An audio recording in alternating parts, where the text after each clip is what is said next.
Galactifrac, le podcast francophone dédié à Battlestar Galactica.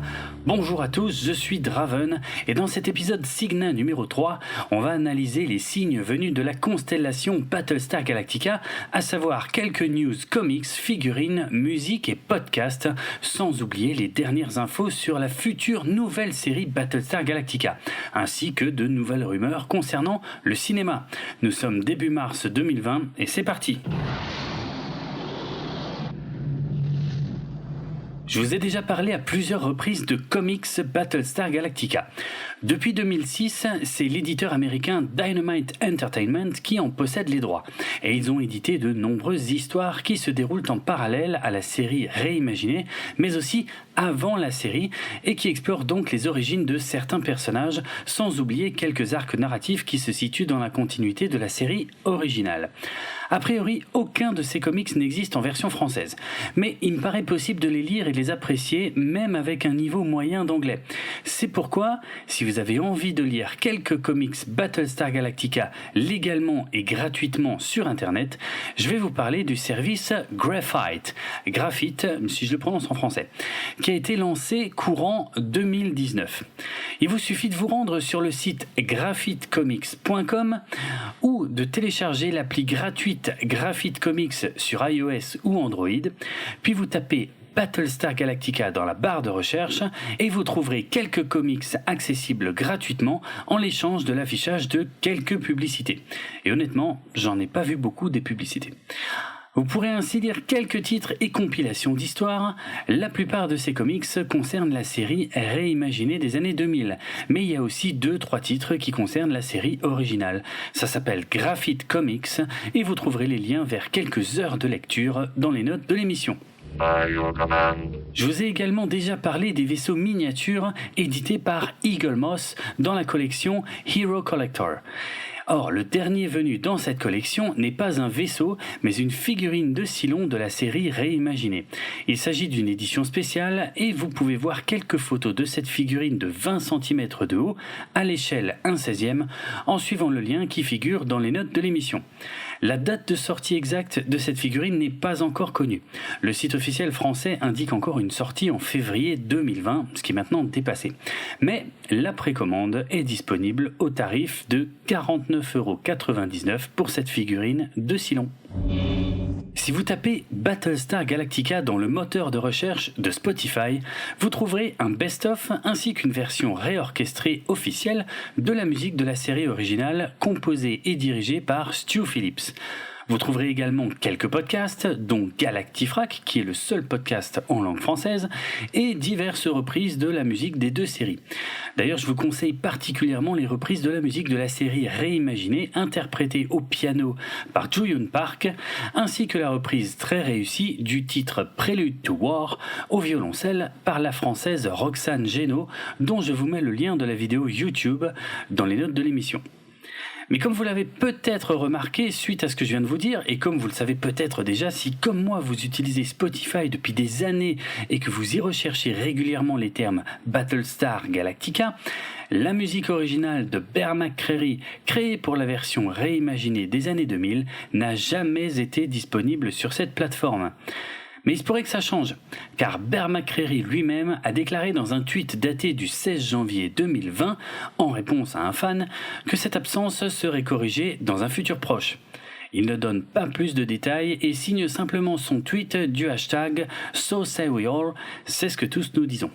On continuera donc à surveiller la plateforme Spotify et on vous tiendra au courant dès que ces bandes originales dont les CD sont épuisés depuis longtemps et souvent vendues à des prix exorbitants sur le marché de l'occasion seront disponibles.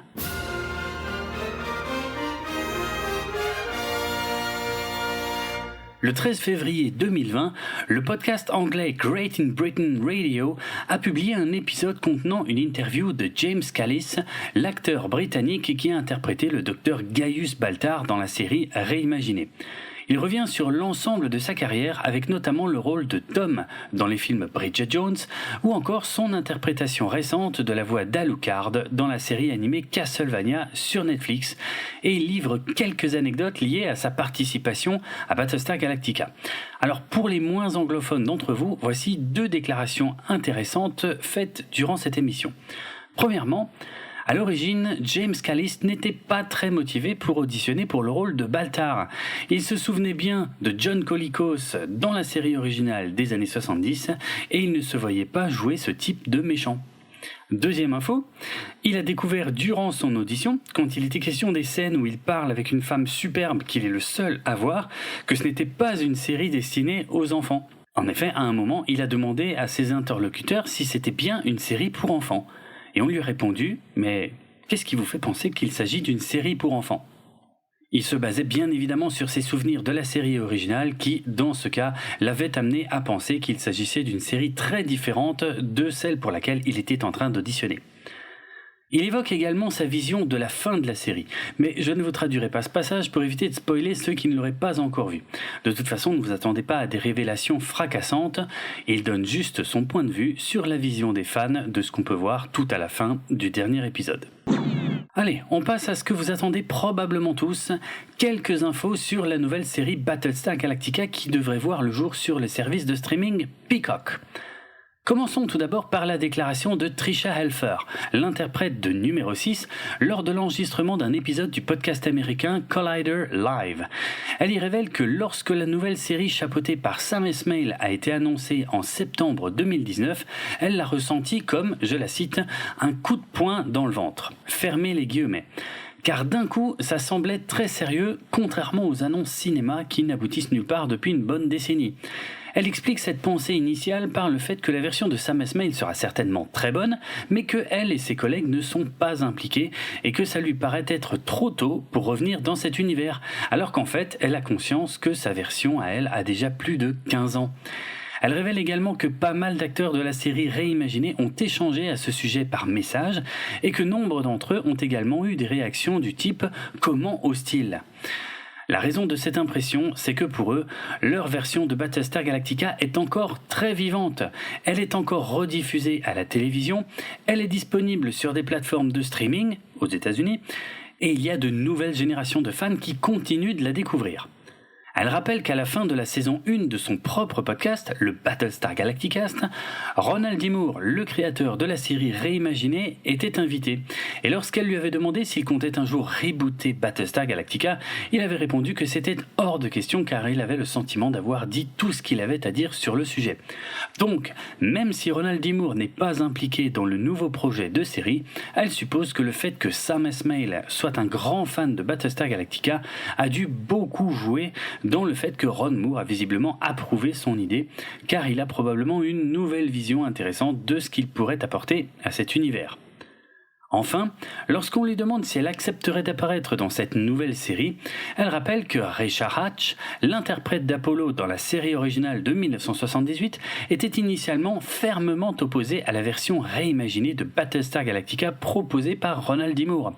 Mais ce dernier a pris le temps d'expliquer sa vision à l'acteur avant de lui proposer un rôle récurrent et totalement différent de celui qu'il interprétait dans les années 70, ce que Richard Hatch a fini par accepter. Tricia Helfer pense qu'une bonne partie du casting serait donc prête à participer à la nouvelle série si on leur proposait un rôle qui a du sens et dans une série de qualité. Voilà ce qui a conclu son intervention sur ce sujet. Vous pourrez retrouver la vidéo que je viens de vous décrire dans les notes de l'émission. Alors il est grand temps d'aller un peu plus dans les détails connus à ce jour, c'est-à-dire en ce début mars 2020, concernant cette nouvelle série Battlestar Galactica et le nouveau service de streaming nommé Peacock qui l'accueillera aux États-Unis. À la mi-janvier 2020, NBC Universal a en effet dévoilé un peu plus d'informations sur son futur concurrent de Netflix. On a appris que le lancement du service se ferait en plusieurs temps. Un premier lancement sera effectué le 15 avril 2020, exclusivement pour les abonnés Xfinity de Comcast, qui est le plus gros câble-opérateur américain à ce jour, et accessoirement le propriétaire de NBC Universal. Puis le lancement national ouvert à tous se fera le 15 juillet 2020, quel que soit le fournisseur d'accès à Internet. Notez que la présentation aux investisseurs a également mentionné un lancement à l'international dans le futur, sans aucun autre détail à ce sujet.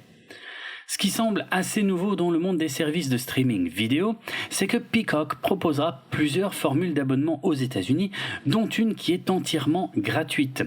En effet, l'offre Peacock Free permettra de profiter immédiatement et gratuitement de toutes les séries et films classiques et avec un délai de 24 heures pour les nouvelles séries exclusives dont fera forcément partie le nouveau Battlestar Galactica en échange de l'affichage de publicité. Ensuite, l'offre Peacock Premium proposera un accès un peu plus immédiat à la plupart des nouveaux contenus avec un peu moins de publicité, mais tout de même de la publicité, pour un tarif de 4,99$ par mois pour le grand public et sans surcoût pour les abonnés Comcast. Il sera également possible de supprimer complètement les publicités de Peacock pour un tarif de 9,99$ par mois pour le grand public et pour un surcoût de 5$ pour les abonnés Comcast. Contrairement à ce que pouvait laisser penser l'annonce initiale de septembre 2019, je vous renvoie vers l'épisode Cigna numéro 1 pour en savoir plus à ce sujet, il paraît aujourd'hui évident que le nouveau Battlestar Galactica ne fera pas partie des séries qui accompagneront le lancement du service Peacock aux États-Unis. Mais on a tout de même appris quelques petits détails supplémentaires sur le projet. Souvenez-vous, le premier communiqué officiel de NBC Universal annonçait un reboot de Battlestar Galactica pour le service Peacock. Cette annonce avait semé pas mal de confusion chez les fans au sujet de la nature exacte du projet et je vous avais dit à l'époque que si NBC Universal, qui est une société de production très expérimentée, utilisait le terme reboot et non pas remake ou spin-off, ça ne pouvait pas être par hasard. Eh bien, il s'avère désormais que j'ai eu tort de me fier à cette annonce initiale, puisque dans un tweet du 16 janvier 2020, le compte officiel du service Peacock a annoncé que le nouveau Battlestar Galactica sera un spin-off.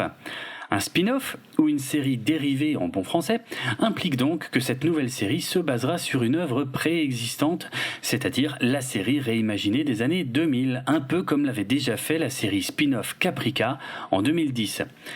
Les fans sont donc rassurés, l'univers créé par Ronald D. Moore ne sera pas effacé et la nouvelle série en sera une extension. Reste à savoir quels seront les éléments de la série réimaginée qui seront utilisés comme base pour ce spin-off. Est-ce qu'il s'agira de personnages que l'on retrouvera à un autre âge, un peu comme dans les spin-offs Caprica ou Blood and Chrome, ou est-ce qu'il s'agira tout simplement du même univers, mais à une époque totalement différente, par exemple dans un très lointain passé ? Vous vous en souvenez peut-être, c'est cette dernière option qui a ma préférence personnelle. Mais intéressons-nous plutôt aux déclarations de Sam Esmail, le créateur de la série Mr. Robot, qui sera aux commandes de ce spin-off. Lors de la présentation aux investisseurs, qui était une sorte de keynote à la Apple où il était beaucoup question de chiffres et de business, Sam Esmail est apparu dans une courte vidéo promotionnelle d'environ 1 minute.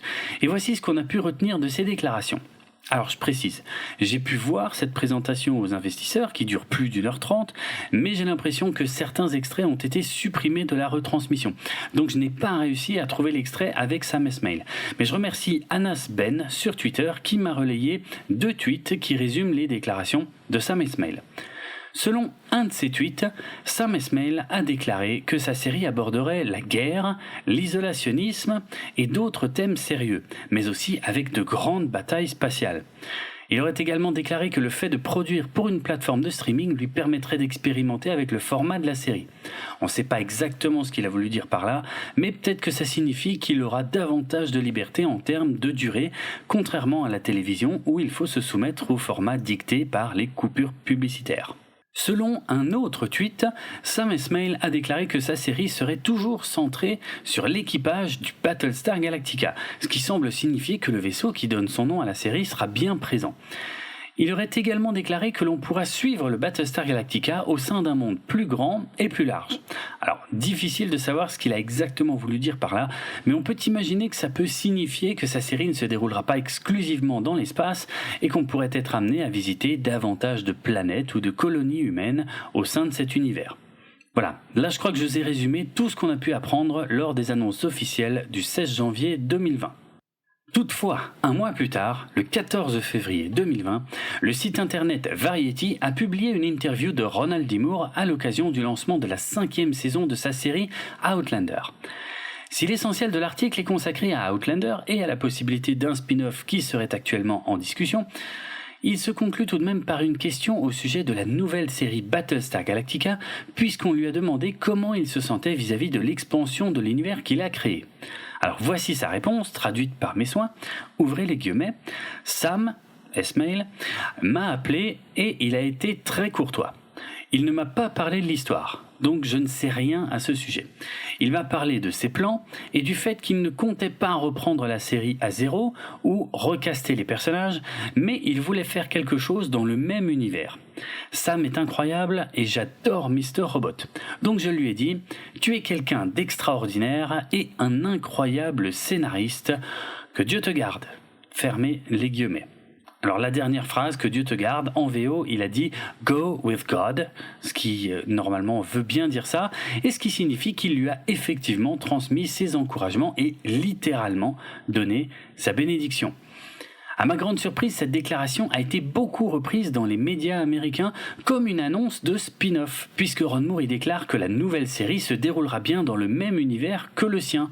C'est la première fois que c'est dit aussi clairement.